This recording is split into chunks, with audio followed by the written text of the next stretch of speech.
டே மச்சான், friendship day ஒரு நாளைக்காச்சும் பொண்டாட்டியோட டார்ச்சர் இல்லாமல் ஃப்ரெண்ட்ஸோட ஜாலியாக இருக்கலாம் வரியா?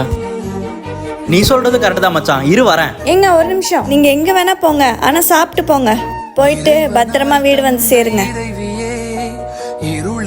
உங்க பாஸ்ட்ல நடந்த மனசு கஷ்டப்படுற மாதிரி எந்த விஷயம் இருந்தாலும் சரி என்கிட்ட சொல்லுங்க, உங்களுக்கு நான் இருக்கேன்.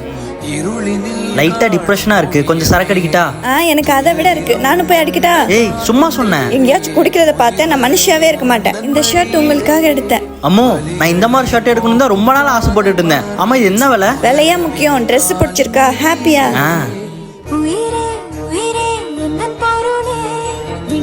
எங்க நீங்க சாப்பிட்டு உங்க ஃப்ரெண்ட்ஸ் பார்க்க போல? அம்மோ, ஃப்ரெண்ட்ஸ்ல எதுக்கு இருக்காங்க? கேர் பண்ணிக்கிறதுக்கு, ஷேர் பண்றதுக்கு, முக்கியமா தப்பான வழியில போகாம பாத்துக்கிறவங்க தான் உண்மையான ஃப்ரெண்ட்ஷிப். Happy friendship day. எனக்கு ஒய்ஃபா மட்டும் இல்லாம எனக்கு ஒரு நல்ல ஃப்ரெண்டா இருந்திருக்கா. தேங்க்யூ அம்மோ.